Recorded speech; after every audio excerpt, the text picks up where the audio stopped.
Muy bien, chicos, ¿cómo están? El día de hoy vamos a ver una sección del aparato cardiovascular que vendría a ser la sangre. En una anterior presentación ya hemos estudiado todo lo relacionado con el corazón.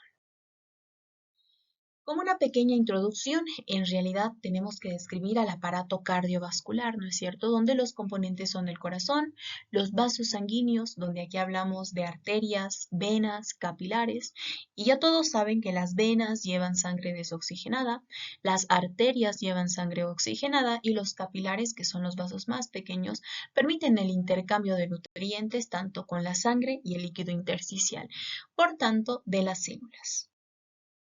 Cuando nosotros estudiamos al aparato cardiovascular, hemos descrito ya sus componentes, cardio de corazón y vascular de vasos sanguíneos. Además, lo que circula en estos componentes es la sangre. ¿Para qué sirve el aparato cardiovascular? Pues evidentemente para el intercambio de nutrientes con la sangre y los tejidos periféricos. Quiero que sepan, al menos en esta imagen, por ejemplo, podemos ver. Aquí encontramos la luz de un vaso sanguíneo. Este vendría a ser el endotelio, células endoteliales, que es un tipo de epitelio plano simple. Y además el líquido intersticial, que es un tipo de líquido extracelular. Está fuera de las células y las está bañando, ¿no es cierto? Entonces, los nutrientes se van a dirigir desde la sangre hacia el líquido intersticial y los desechos desde el líquido intersticial hacia la sangre. Cabe mencionar que un ser humano, tanto puede variar en una mujer o en un varón, por ejemplo. En el caso de los varones, tienen de 5 a 6 litros de sangre. Sin embargo, las mujeres tienen de 4 a 5 litros. Características de la sangre. Si nosotros lo comparamos con un vaso de agua, por ejemplo, podemos ver que es mucho más densa, es más viscosa, es más pegajosa, además de mantener una temperatura de 38 grados centígrados. ¿Cuáles son los valores de temperatura corporal? De 36,5 a 37,5. Quiero que sepan que gracias a la sangre nosotros tenemos calor, tenemos temperatura en realidad. ¿Y cuál es el valor? 38 grados centígrados. El pH, que a mí me gustaría verlo como la concentración de hidrogeniones, así lo vamos a definir, que cuanto haya mayor cantidad de hidrogeniones es ácido y el pH va a disminuir. Ahora, si hay menor cantidad de hidrogeniones es alcalino y el pH va a aumentar. ¿Cuál es el valor del pH en la sangre? De 7,35 a 7,45. Además, es importante mencionar que la sangre representa el 20% del líquido extracelular y el 8% del peso corporal. Ahora bien, hemos mencionado que el intercambio ocurre entre la sangre y el líquido intersticial y esto es lo que hemos descrito en esta imagen. ¿Cuál es la rama de la medicina que estudia la sangre? La hematología, tanto el diagnóstico y tratamiento de sus enfermedades. ¿Cuáles son las funciones de la sangre? Lo dividimos en tres: transporte, regulación y protección. Cuando hablamos del transporte, por ejemplo, tenemos que tomar en cuenta a que transporta los nutrientes, el oxígeno, hormonas, así como también gases, aparte del oxígeno, el dióxido de carbono y desechos. La parte de regulación habla sobre regular del pH, por ejemplo, los buffers. También tenemos que hablar de la temperatura y la presión osmótica, que ya lo hemos descrito que es la presión osmótica en renal. ¿Se acuerdan que era la presión osmótica? Estaba dada, por ejemplo, por proteínas, que si había mayor cantidad de proteínas dentro de la sangre, esto se encargaba de evitar que el plasma o el agua se dirija al líquido intersticial. Esa es la presión osmótica dada por proteínas. Y otra de las funciones es de protección. Por ejemplo, de protección podemos hablar para evitar la pérdida de sangre excesiva gracias a la coagulación, así como también de la inmunidad de nuestras defensas, los glóbulos blancos. Una correlación clínica que también menciona nuestro libro es respecto a la extracción de sangre. Tenemos que saber que encontramos sangre arterial así como también sangre venosa. Esos dos tipos de sangre nos están mostrando por dónde circula, ya sea por las arterias o por la vena. Por ejemplo, la sangre arterial se caracteriza por tener una coloración más clara y la sangre venosa ser un poco más oscura.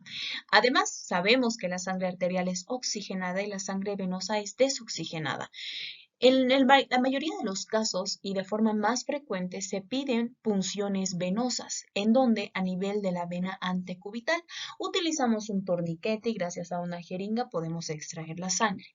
Ahora, para medir el pH, que hemos quedado que es la cantidad de hidrogeniones que hay en la sangre de 7.35 a 7.45, nos ayuda la punción arterial. Cabe mencionar que incluso en los bebés podemos hacer la punción en el talón para obtener la sangre o al menos para medir la glicemia, la punción en el dedo índice. Ahora bien, los componentes de la sangre. Para estudiar la sangre nosotros lo dividimos en dos partes. El plasma, que en realidad vamos a hablar de agua, entre comillas, que representa el 55% y los elementos formes o las células, que representan el 45%.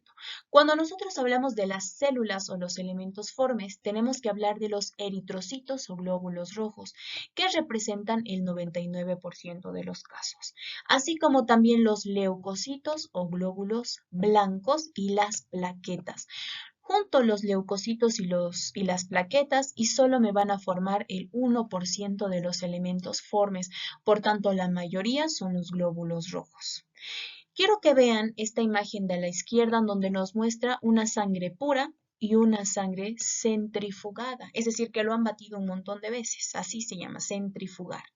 Cuando la sangre está centrifugada, podemos ver cómo ésta se divide en dos regiones. Una que tiene una coloración amarillenta que me está mostrando el plasma, 55%, y la región inferior me está mostrando a los elementos formes, a las células, donde el 99% son glóbulos rojos. Y además, miren esta pequeña capa que está entre los glóbulos rojos y el plasma. Esa capa se llama capa leucocitaria o leucocítica, constituida tanto por glóbulos blancos o leucocitos, leuco que significa blanco, y plaquetas encargadas de la coagulación. Entonces, quiero que vean todos los constituyentes y sustancias que encontramos en el plasma, y uno de los principales es el agua, representando el 91.5%. También encontramos proteínas, como por ejemplo la albúmina, que es la proteína más abundante en el plasma.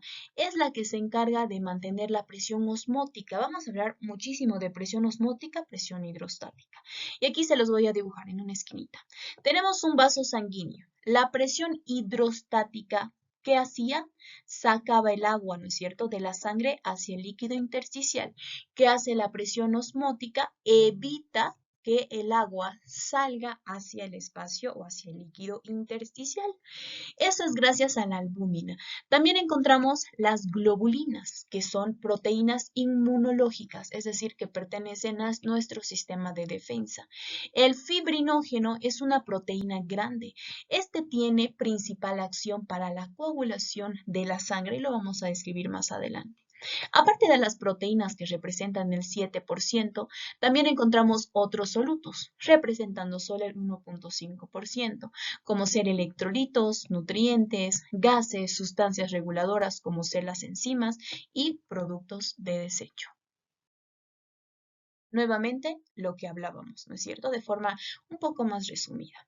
El plasma, que hemos quedado que tiene esta coloración amarillenta, es un líquido amarillento constituido principalmente por agua, el 91.5%, y el resto, 8.5%, son solutos. La mayoría de estos solutos está constituido por proteínas plasmáticas. La albúmina, representando el 54%, es la más abundante. Las globulinas, que son los anticuerpos o inmunoglobulinas encargadas de las defensas, representan el 38% y el fibrinógeno el 7%.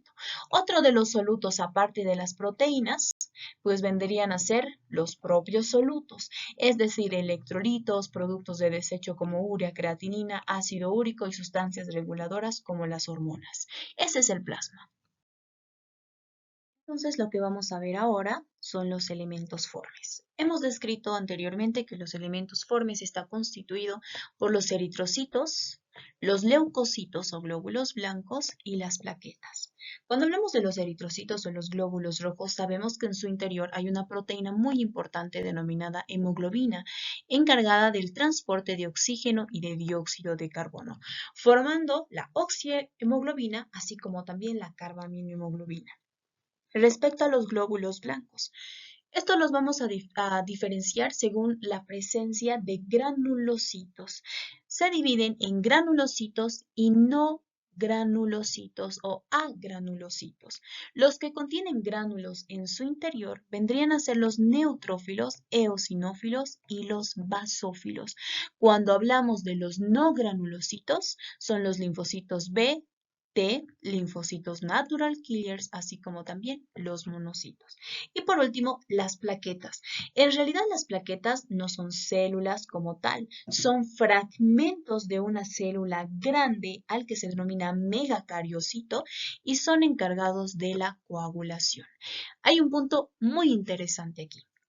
Tenemos que saber que hay un término al que se denomina hematocrito. El hematocrito es el porcentaje de volumen sanguíneo ocupado por los glóbulos rojos. Ahora, el valor del hematocrito puede ser diferente dependiendo si es hombre o mujer. Por ejemplo, en las mujeres es de 38 al 46%. Sin embargo, en los varones es de 40 a 54%. Esto se debe a que evidentemente los hombres no tienen menstruación, así como también porque los hombres tienen una hormona denominada testosterona. Pero ¿en qué influye la testosterona para aumentar el hematocrito? Es porque estimula la mayor producción de la EPO. ¿Y qué es la EPO? Es la eritropoyetina. La eritropoyetina, que es una proteína producida por los riñones, cuando ellos detectan pequeñas cantidades de sangre, se produce la eritropoyetina y se va a dirigir a la médula ósea. Y en la médula ósea estimula a la producción de los eritrocitos. Además, que las mujeres tienen la menstruación, como les mencionaba. Encontramos diferentes alteraciones. Incluso una de ellas es frecuente, por ejemplo, la anemia. La anemia se define como la disminución de los glóbulos rojos, pero principalmente hacemos el diagnóstico con la disminución de la hemoglobina. Hemos quedado que la hemoglobina es una proteína que se encarga del transporte de oxígeno y de dióxido de carbono. Entonces, menores concentraciones de hemoglobina está evitando que se realice el transporte de oxígeno como debería. Y la policitemia. Cuando hablamos de policitemia, es un aumento de la producción de los glóbulos rojos. Ahora, causas. En anemia, una de las principales es la anemia ferropénica, es decir, que disminuyen las cantidades de hierro en nuestro organismo, porque necesitamos hierro para la formación de hemoglobina y lo vamos a ver más adelante. ¿Qué sucede en la policitemia? Por ejemplo, hay una policitemia fisiológica que ocurre al menos cuando vamos al Alto, cuando vamos a La Paz, a Oruro, ¿no es cierto? ¿Qué es lo que sucede aquí? Hay disminución de la concentración de oxígeno a este nivel. Entonces, nuestro cuerpo trata de aprovechar la menor cantidad de oxígeno que hay en el exterior para que pueda llegar a todas las células. ¿Y cómo lo hace? Muy bien, dice, lo poquito que tenemos, vamos a aprovecharlo. ¿Cómo lo hacemos? Aumentando la producción de glóbulos rojos. A eso se denomina policitemia. Ahora, vamos a hablar de cómo se forman estas células sanguíneas. Primero tenemos que saber que en la vida intrauterina, el hígado, el vaso, el timo y los ganglios linfáticos eran los encargados de producir los glóbulos rojos, es decir, las células sanguíneas en realidad. Pero 3 meses antes de nacer, la médula ósea roja, no la amarilla, es la que adquiere su función. Ahora, nosotros podemos realizar un estudio o un examen de la médula ósea y lo hacemos, por ejemplo, con la aspiración. Aspiramos en diferentes huesos, por ejemplo, a nivel de una vértebra o a nivel de la tibia, y con esto podemos ver si esta médula ósea tiene la capacidad de regenerar o de responder cuando hay deficiencias de las células sanguíneas. Entonces, ¿cómo se forman las células sanguíneas? Todo va a empezar con células que son células madre pluripotenciales. También estas células me van a formar, o en realidad son los hemocitoblastos, son células inmaduras. Entonces, esta célula madre pluripotencial me va a formar a dos células madre a su vez. Una célula madre mieloide y una célula madre linfoide. Primero vamos a describir a la célula madre mieloide.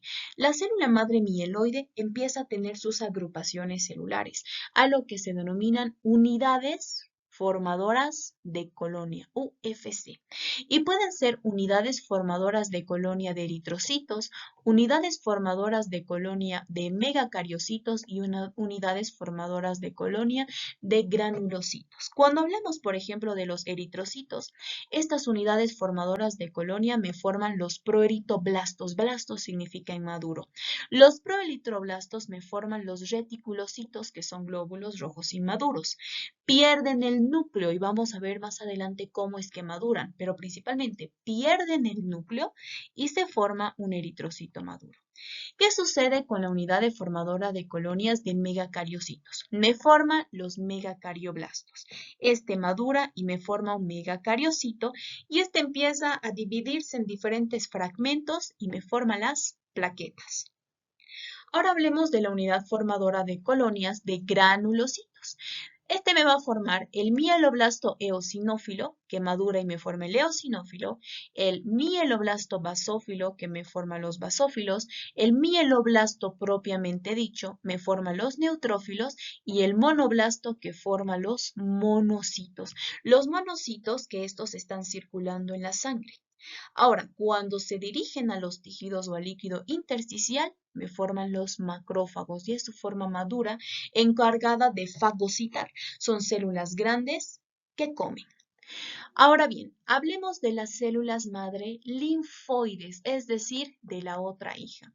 Me forma los linfoblastos T. ¿Cómo maduran? Linfocitos T. También los linfoblastos B maduran y me forman los linfocitos B.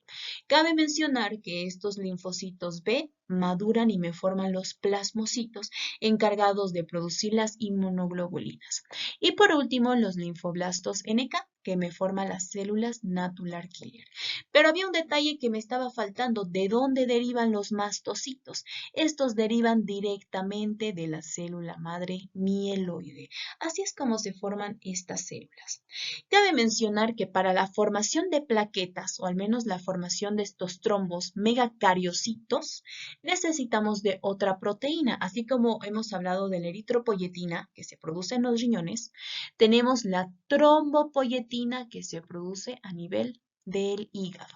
Ahora, también es importante mencionar que tenemos diferentes factores de crecimiento hematopoyéticos, es decir, que van a estimular a la producción de diferentes células madre que puedan madurar y me formen células maduras. Ahora bien, por ejemplo, tenemos que saber que en ciertas condiciones, por ejemplo, una hemorragia severa cuando estamos perdiendo demasiada sangre, la médula ósea amarilla, que principalmente me está almacenando triglicéridos, puede revertir y convertirse en médula ósea roja y por tanto formadora de células. Y este es un dato bastante interesante. Hablemos sobre el ciclo de vida del eritrocito y es importante saber que el eritrocito tiene una duración de 120 días. Entonces vamos a empezar describiendo al eritrocito o glóbulo rojo. Primero vamos a hablar respecto a sus concentraciones. El hombre tiene una concentración de eritrocitos o de glóbulos rojos de 5.4 millones por microlitro. Sin embargo, las mujeres es de 4.8 millones por microlitro. Además, es importante saber nuevamente que en su interior encontramos una hemoglobina. La hemoglobina es una proteína que está dentro del eritrocito, valga la redundancia, constituida por 4 cadenas proteicas de globina y por un hierro central. ¿Se acuerdan cuando hablábamos de anemia? Les dije que una de las causas principales de anemia es el déficit de hierro, se llama anemia ferropénica, porque ¿dónde necesitamos el hierro? Para la formación de hemoglobina. Respecto a su anatomía, en la anatomía del eritrocito de los glóbulos rojos no son completamente redonditos. En realidad son discos bicóncavos que miden de 7 a 8 micrómetros. ¿Qué significa bicóncavo? Si yo trato de dibujarlo, es más o menos así. Arriba tienen una depresión, así como también abajo tienen una depresión. Estos son los discos bicóncavos. Ahora, tienen una membrana plasmática fuerte y flexible, constituida además por glucoproteínas. Además, son estas glucoproteínas lo que permiten la tipificación sanguínea, es decir, que sean del grupo AB0 o también si tienen un antígeno o una glucoproteína que va a representar el grupo RH. También es importante saber que el eritrocito o el glóbulo rojo no contiene núcleo, así como tampoco organela. ¿Se acuerdan cuando estábamos describiendo la formación de las unidades formadoras de colonia de eritrocitos, proeritoblastos, reticulocitos, y los reticulocitos expulsaban el núcleo? También lo hacen sus organelas. Por tanto, un eritrocito maduro no los tiene. Además, es importante saber que cada eritrocito contiene aproximadamente 280 millones de hemoglobinas. Ahora bien, eso es anatomía. Respecto a su fisiología, como hemos descrito, no tiene núcleos como tampoco mitocondrias. Transporta oxígeno y dióxido de carbono. El dióxido de carbono aproximadamente el 23%, uniéndose a la hemoglobina, porque el resto está disuelto en el plasma o incluso está formando bicarbonato. Además, que va a aumentar la presencia de glóbulos rojos en un tejido gracias a la liberación de un gas, el óxido nítrico, que se produce en el endotelio por células endoteliales y que actúan de forma parácrina e incluso de forma autócrina. La regulación del flujo sanguíneo, por tanto, está mediada por el óxido nítrico. Además, es importante mencionar a la anhidrasa carbónica, una enzima presente en su interior. ¿Qué hacía la anhidrasa carbónica? Permitía unir o agarraba un dióxido de carbono con agua y me va a formar el ácido carbónico y este se disocia en bicarbonato y en hidrogeniones, ¿no es cierto? Eso es lo que hace la anhidrasa carbónica. Y de esta forma se puede transportar el dióxido de carbono por lo menos en un 70% y ayuda a amortiguar el pH. Hablemos del ciclo de vida del eritrocito. Como lo hemos visto, este tiene una duración aproximada de 120 días. Entonces, ya han pasado sus 120 días, es momento de que muera. ¿Quiénes lo van a captar? Los macrófagos a nivel del vaso. Entonces, empieza a morir. Los macrófagos lo van a dividir en dos componentes. Su hemoglobina, la porción proteica que era la globina, se va a degradar en aminoácidos y los aminoácidos pueden volver a ser reutilizados para formar proteínas. ¿Qué sucede con el grupo hemo? El grupo hemo va a haber una porción que se absorbe de él en forma de hierro férico. Pero es importante mencionar que este hierro tiene que estar unido a una proteína transportadora, a la que se denomina transferrina, transporta el hierro, que lo va a llevar al hígado. Ahora, a nivel del hígado lo puede acumular y me va a formar la ferritina. Ahora, aquí se mantiene acumulado el hierro en el hígado. Cuando necesitamos reponer los niveles de glóbulos rojos en nuestro organismo, el hígado libera nuevamente el hierro, vuelve a unirse a su proteína transportadora y se dirige a la médula ósea. Y en la médula ósea, en combinación de hierro, de aminoácidos que me han formado nuevamente la globulina, de la vitamina B12 e incluso de la vitamina B9, que es el ácido fólico, y de la eritropoyetina formada por los riñones, se vuelve a formar nuevamente el glóbulo rojo en un proceso denominado eritropoiesis en la médula ósea roja. Y ya saben que cuando hay una hemorragia severa, la médula ósea amarilla puede transformarse en médula ósea roja. Pero esta es una porción del grupo hemo. ¿Qué sucede con la otra porción? Se va a eliminar formando primero biliverdina, luego bilirrubina, como la canción. De la bilirrubina se va a dirigir al hígado y del hígado, a través de la bilis, se va a va a finalizar en el intestino delgado. En el intestino delgado, la bilirrubina, gracias a la presencia de bacterias, que vendría a ser la microflora, van a formar el urobilinógeno. el urobilinógeno puede ser reabsorbido a la sangre y llevado a los riñones, formando la urobilina, que es lo que le va a dar pigmentación a nuestra orina. O simplemente el urobilinógeno va a seguir el tránsito intestinal, me va a formar la estercobilina en el intestino grueso y es lo que le va a dar la coloración a las heces. Entonces, ese es el ciclo de vida del eritrocito. Ahora, es importante saber, y como hemos visto la eritropoiesis, primero se van a formar los reticulocitos, que son células inmaduras. Cuando hay una hemorragia severa o estamos necesitando de sangre, la médula ósea roja empieza a liberar a sus soldados más jóvenes, es decir, a los reticulocitos, que normalmente la concentración en la sangre debería ser menos del 1%. Por tanto, si está elevada esta concentración de reticulocitos de células inmaduras, significa que estamos necesitando sangre, que hay una hemorragia o incluso cuando no hay estos reticulocitos, significa que hay un daño a nivel de la médula ósea. Y esa es la eritropoiesis, ¿no es cierto? La eritropoiesis, que es todo un proceso donde nosotros tenemos que ver que va a formar un proelitoblasto y del proelitroblasto un eritroblasto basófilo, un eritroblasto policromatófilo, un eritroblasto ortocromático, un reticulocito y un eritrocito, gracias a la eritropoietina. Entonces, ¿cómo funcionaría nuestro ciclo cuando estamos necesitando sangre? Nuevamente hay un shock hemorrágico. ¿Quién lo detecta primero? Los riñones que me producen la eritropoietina y permiten desencadenar todo este ciclo.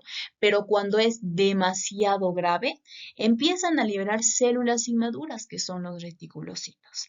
Ahora, también es importante reconocer que los recién nacidos prematuros, la eritropoietina es producida por el hígado, no por los riñones. Lamentablemente el hígado no tiene la misma vascularización que los riñones, por tanto, no es capaz de reconocer la disminución en cantidad de los glóbulos rojos. Además, que la hemoglobina fetal, como hemos visto, tiene alta afinidad al oxígeno y le cuesta separarse de él. Por tanto, un recién nacido prematuro tiene una anemia grave. Muy bien. Ahora, también tenemos que saber que hay usos clínicos para la eritropoyetina. Normalmente este se administra cuando hay anemia, por ejemplo en los enfermos renales crónicos. Como sabemos, es un daño estructural o funcional a nivel de los riñones mayor a 3 meses. Entonces, ellos tienen anemia y necesitan de eritropoyetina para producir glóbulos rojos. Ahora, quiero que se imaginen que cuando aumenta la cantidad de glóbulos rojos en la sangre, podemos aprovechar todo el oxígeno que encontramos en el medio externo. Esto lo han razonado algunos ciclistas en Kenia y ¿qué es lo que han visto?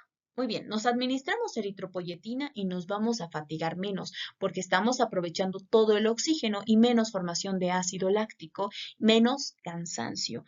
Entonces, ellos se han administrado eritropoyetina, pero no han pensado en el efecto adverso, aumentar la viscosidad de la sangre. La sangre, pues parece gelatina, es demasiado espesa y lamentablemente el aumento de viscosidad de la sangre ha producido daños a nivel del corazón y el cerebro. Por tanto, estos ciclistas murieron, al menos 16 ciclistas. Ahora vamos a hablar de los leucocitos o también denominados glóbulos blancos.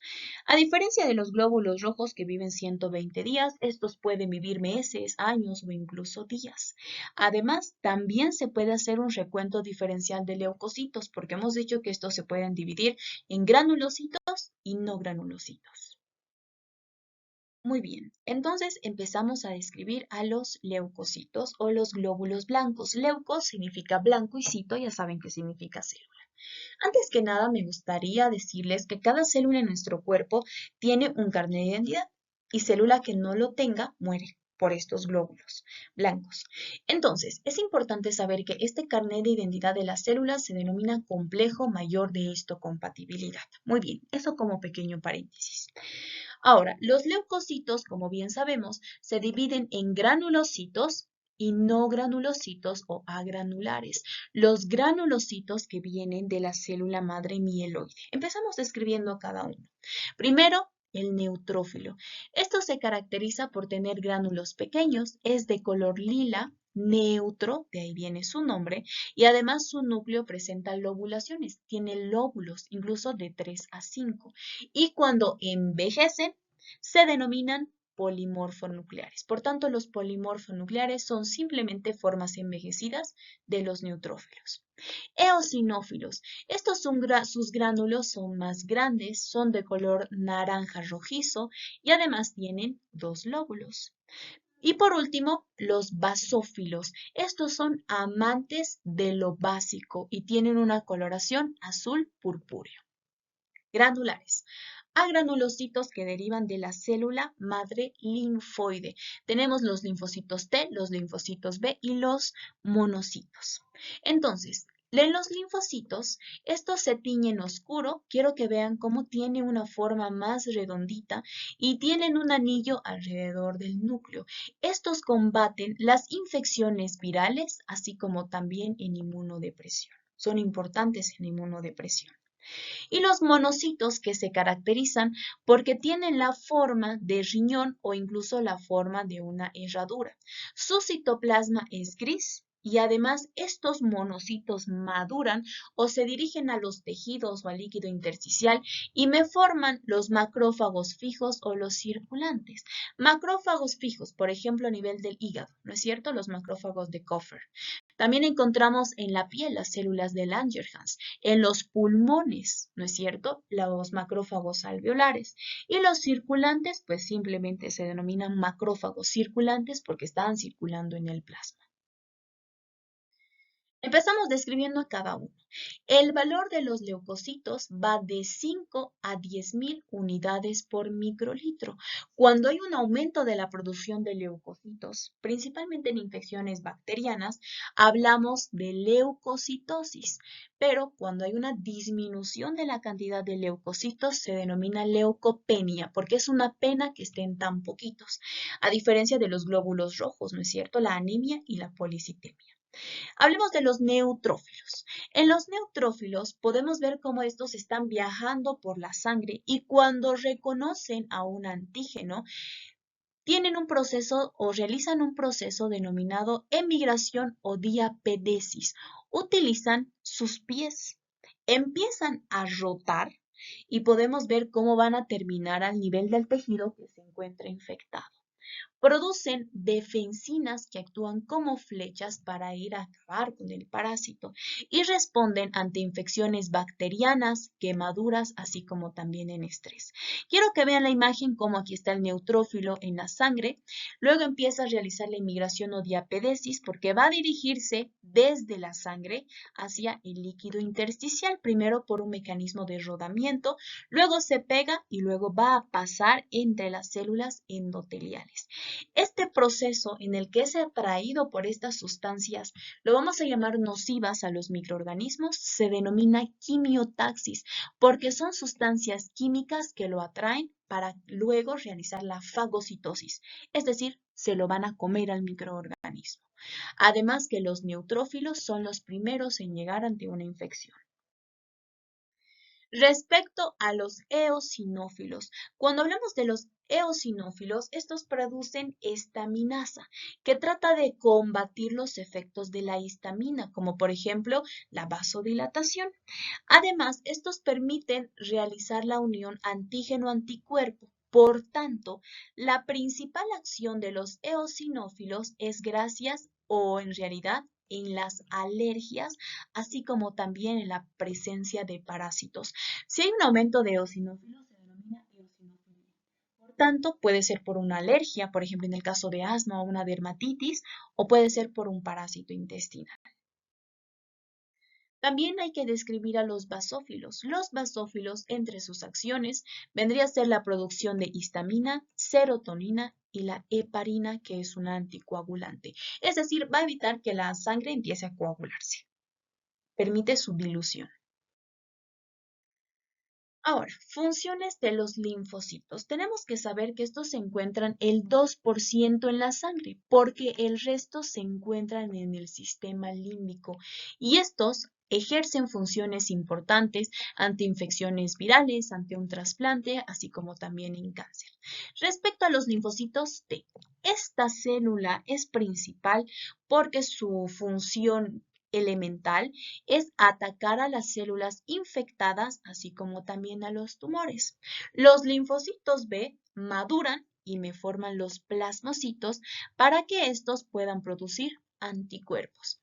Los linfocitos NK, estos, cuando hay una célula infectada, permiten ir a degradarla, así como también pueden atacar a las células tumorales.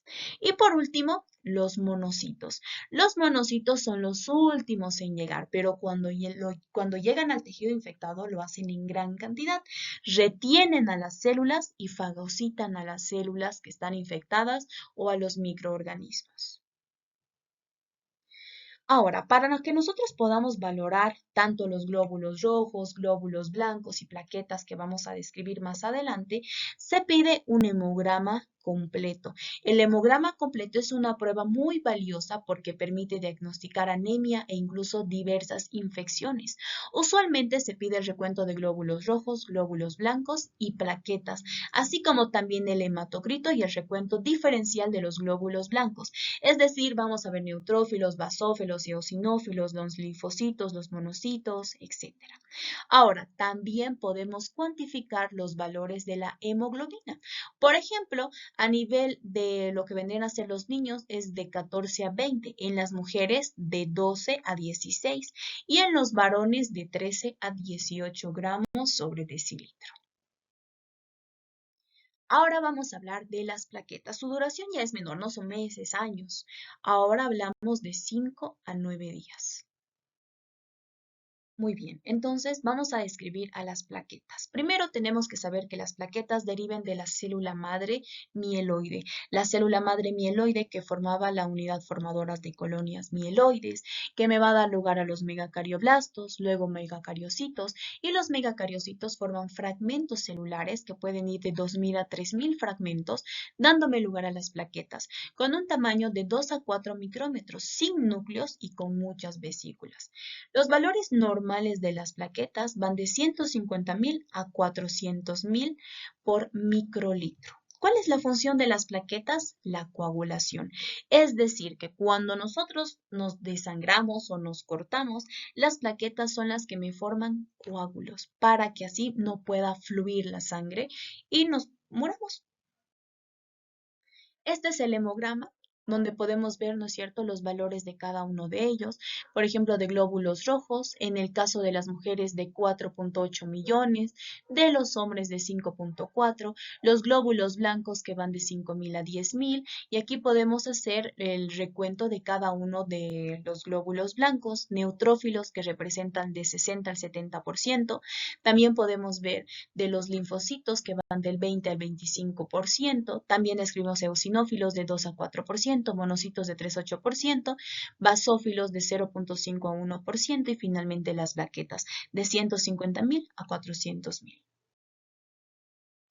Cabe mencionar que existe el trasplante de células madre de médula ósea, así como también de la sangre del cordón umbilical, es decir, en casos de leucemias, por ejemplo, o en anemias aplásicas, cuando hay un daño a nivel de la médula ósea, se puede obtener de un donante, evidentemente que sea compatible, o incluso del cordón umbilical, que es el que va a producir menos rechazo.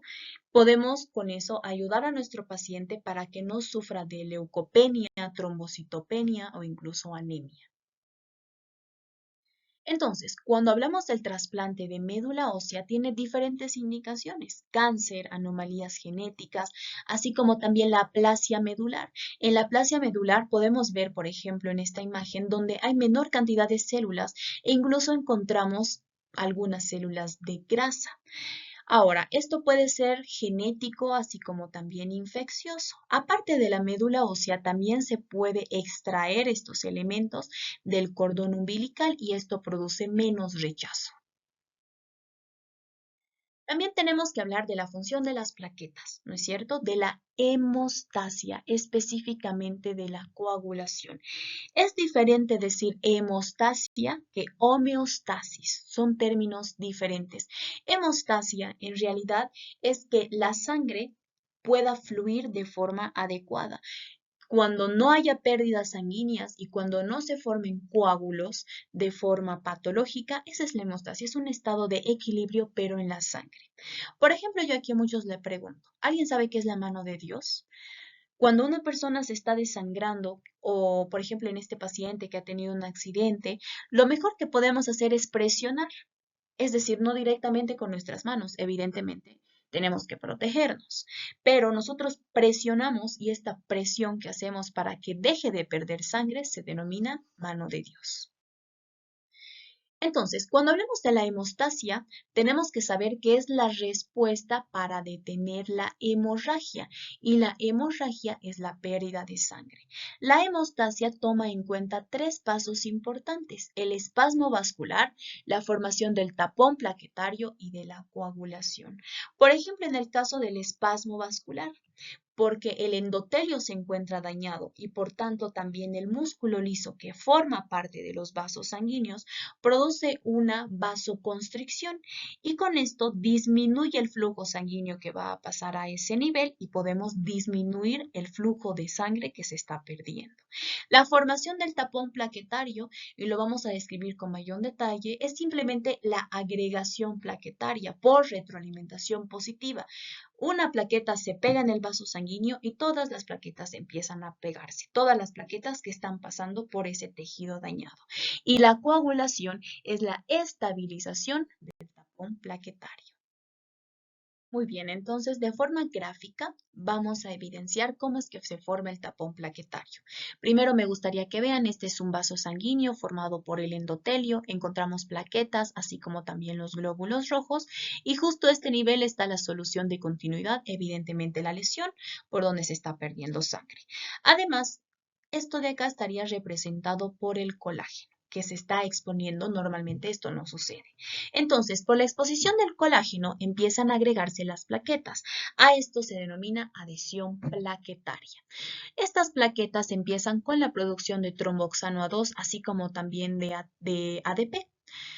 Con esto se produce el vasoespasmo para poder acercar los bordes del endotelio y poder cerrar la herida a medida que las plaquetas se siguen agregando.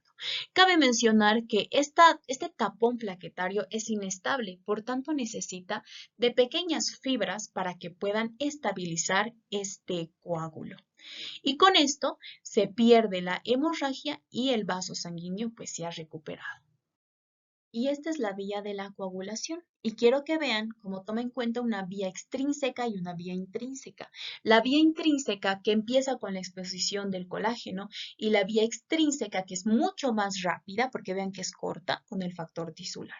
Entonces, la vía intrínseca empieza con la activación del factor 12, que activa el factor 11 y que con ayuda del factor 5 ayudan al factor 9 para finalmente activar al factor 10. Esa es la vía intrínseca. La vía extrínseca que empieza con la activación del factor 7, que se une al 5 y nuevamente me activan al 10.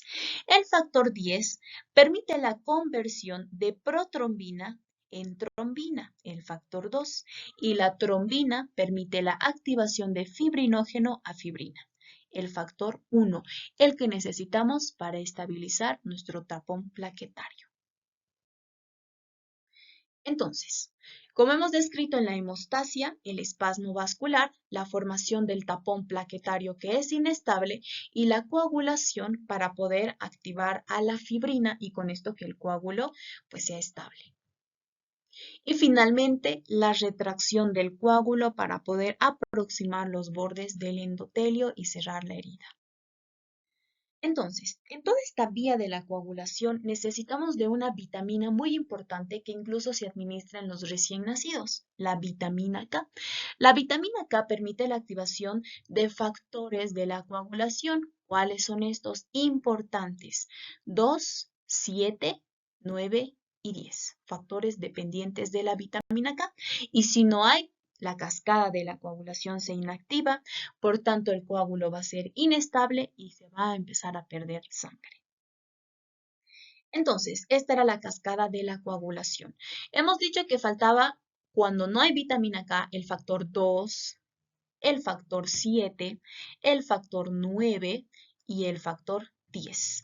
Por tanto, no va a continuar ni la vía intrínseca, la vía extrínseca, ni la vía común y termina en hemorragias. Ahora, pero ¿por qué queremos evitar formar coágulos si se supone que ayudan a la pérdida de sangre? ¿Por qué va esta pregunta? Es importante saber que a veces los coágulos, por ejemplo, se forman de manera indebida cuando ni siquiera hay daño celular.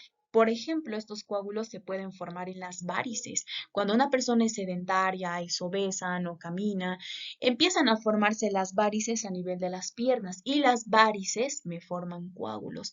Y estos coágulos se pueden desprender formando trombos, émbolos y que pueden llegar a viajar hacia los pulmones.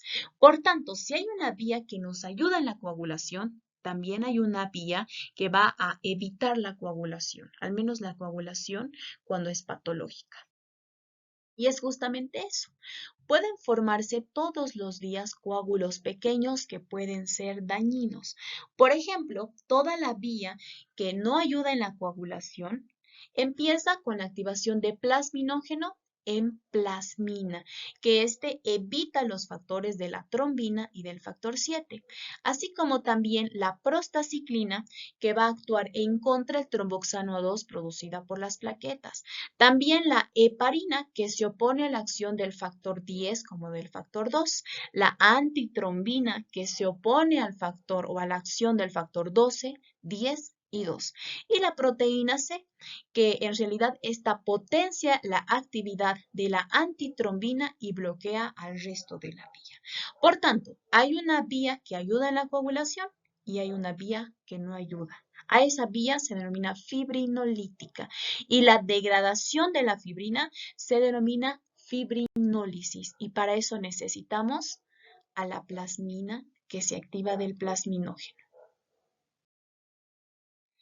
En su libro encontramos esta tabla con cada uno de los nombres. Por ejemplo, aquí encontramos el factor 1, el fibrinógeno, el factor 2, que es la protrombina, el 3, el factor disular, el 4, el calcio, el 5 es la proacelerina, el 7, el acelerador sérico de conversión de protrombina, el 8, el 9, el 10, el 11, el 12 y el 13. Casi todos ellos sintetizados en el hígado. Por tanto, cuando hay una lesión hepática o una persona que tiene cirrosis, adivinen qué, se desangra. Entonces, vamos a hablar de la coagulación intravascular. Como les mencionaba, no siempre se va a formar un coágulo en presencia de un trauma vascular. Un coágulo puede formarse en presencia de rugosidades en las paredes de los vasos sanguíneos, por ejemplo, en la ateroesclerosis. En la ateroesclerosis, los vasos sanguíneos no son completamente lisos, son todos rugosos, son todos deformes, entonces el vaso sanguíneo es duro. Ahí puede formarse, por ejemplo, un coágulo. También se puede formar en caso de éstasis sanguínea. Las personas que están mucho tiempo paradas, las personas obesas, sedentarias, tienen éstasis sanguínea, es decir, la sangre se encuentra estancada a nivel principalmente de los miembros inferiores y no puede retornar por las venas, porque las venas tienen válvulas que ayudan al retorno venoso.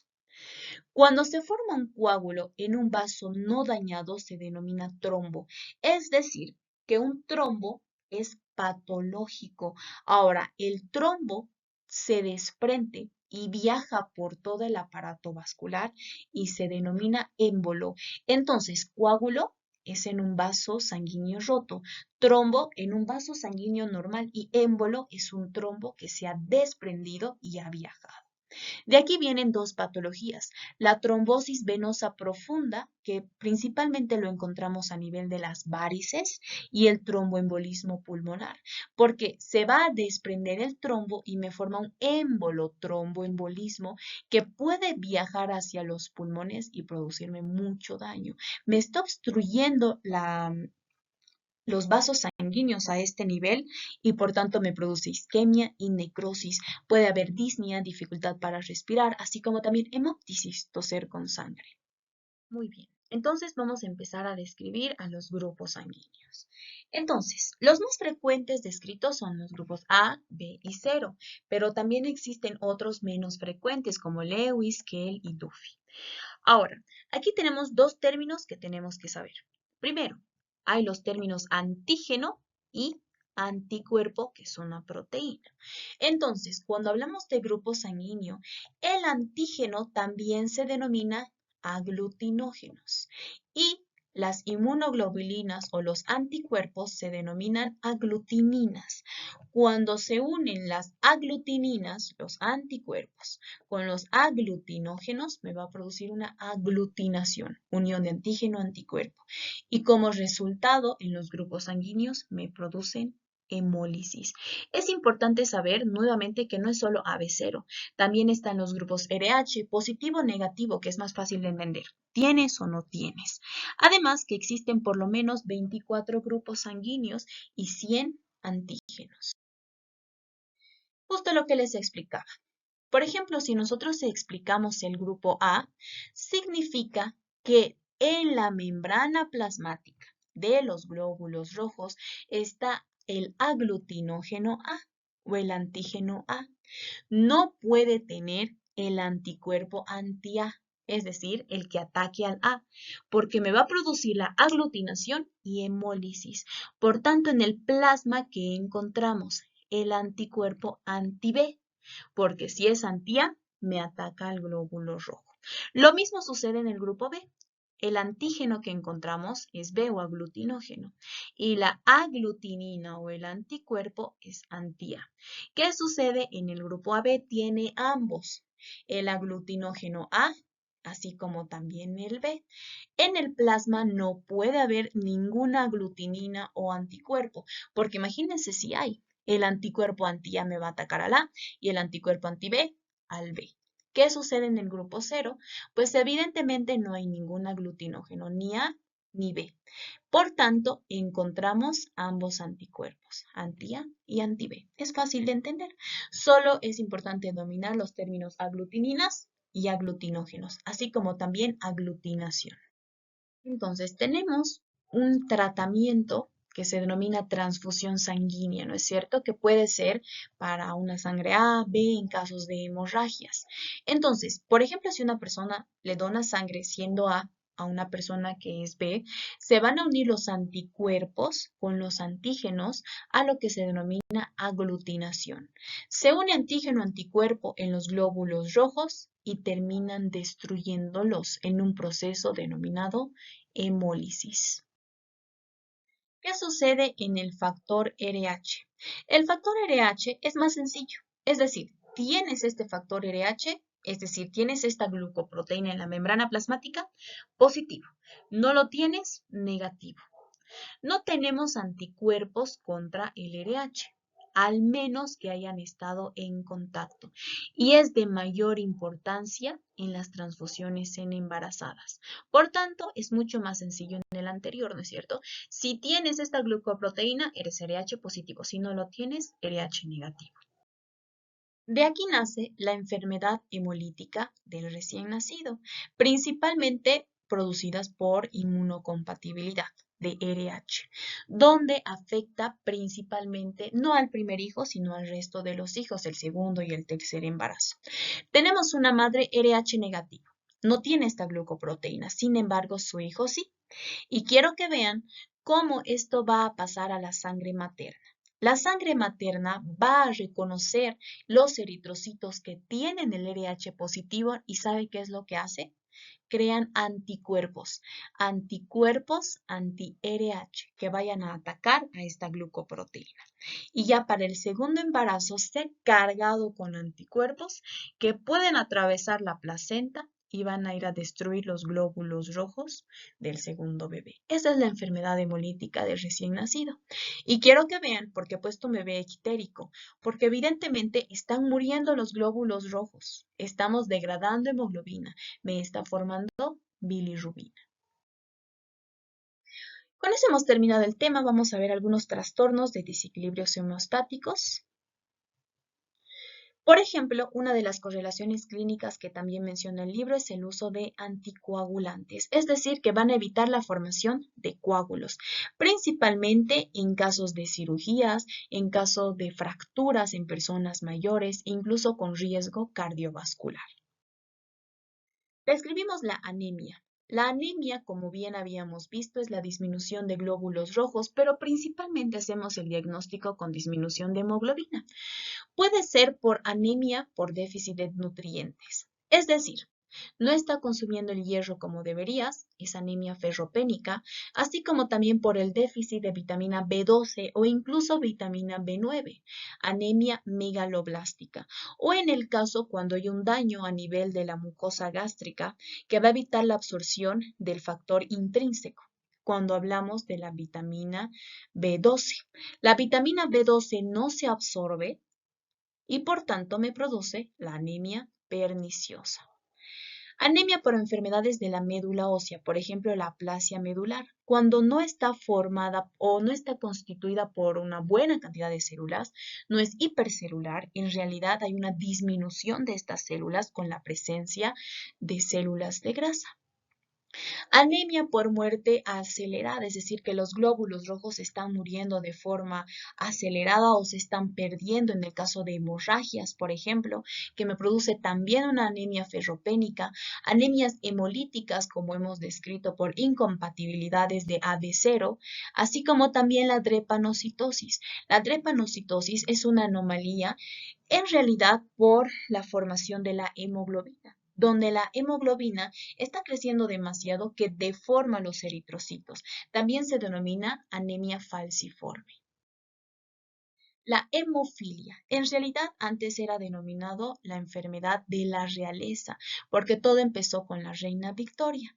Cuando hablamos de la hemofilia pueden ser de dos tipos, de tipo A o la clásica y la de tipo B o también denominada de Christmas.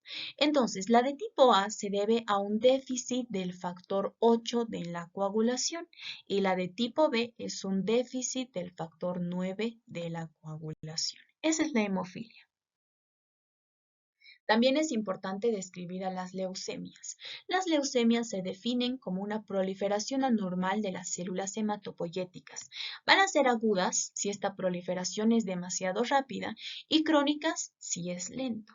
Por ejemplo, la leucemia linfoblástica aguda es más frecuente en los niños. La leucemia linfoblástica crónica en los adultos. La leucemia mieloide aguda puede presentarse tanto adultos como en niños y la leucemia mieloide crónico o crónica en los adultos mayores. Y bueno, seguimos con terminología médica de costumbre. Tenemos que el banco de sangre en realidad es una instalación para que una persona pueda ir a donar sangre, esta sea almacenada, estudiada para alguien que lo necesita. La cianosis es la coloración azul de la piel, por ejemplo en el caso por disminución de oxígeno, incluso de flujo sanguíneo. Flebotomista es un especialista capacitado en extraer sangre. Gamma globulina en realidad es una solución rica en inmunoglobulinas para ayudar en nuestras defensas en caso de infecciones, por ejemplo, virales. Hemocromatosis es un trastorno del metabolismo de hierro. Cuando el hierro tiene concentraciones elevadas en nuestro cuerpo, ya sea por una excesiva absorción e ingestión, y puede acumularse en los tejidos, como ser hígado, corazón, glándula hipofisiaria, gónadas e incluso páncreas. Hemodilución aguda normovolímica, cuando removemos la sangre y vamos a utilizar en todo caso soluciones para aumentar el volumen sanguíneo, pero no tanto así las células o los elementos formes. Hemorragia es la pérdida de sangre que puede ser tanto intrínseca también extrínseca. La ictericia es la coloración amarillenta en la piel que puede encontrarse a nivel de la conjuntiva, a nivel de las manos o incluso de la piel en general. Ahora, esta puede tener diferentes orígenes, prehepática, hepática y poshepática. Prehepática, por ejemplo, en la muerte de los glóbulos rojos. Hepática en el caso de cirrosis o daño hepático. Y poshepática en el caso de obstrucciones, por ejemplo, cálculos en la vesícula que están obstruyendo la vía biliar. Sangre total, pues es la presencia de sangre y solutos, es decir, sangre que tiene todos sus elementos. Septicemia es la presencia de una bacteria en la sangre o también sus toxinas. Transfusión autóloga prequirúrgica, es decir, que alguien se está autodonando sangre, incluso 6 semanas antes de una cirugía. También se denomina donación anticipada. Esto para eliminar el riesgo de incompatibilidades. Trombocitopenia es una disminución del número de plaquetas inferior a 150.000. Venosección es simplemente la apertura de una vena para extraer sangre. Sin embargo, flebotomía se refiere a un sangrado terapéutico, tal como la extracción de sangre para disminuir la cantidad de esta que hay en el paciente. Por ejemplo, en el caso de la policitemia, cuando hemos quedado que hay una hiperviscosidad sanguínea. Y con eso hemos terminado el tema de sangre.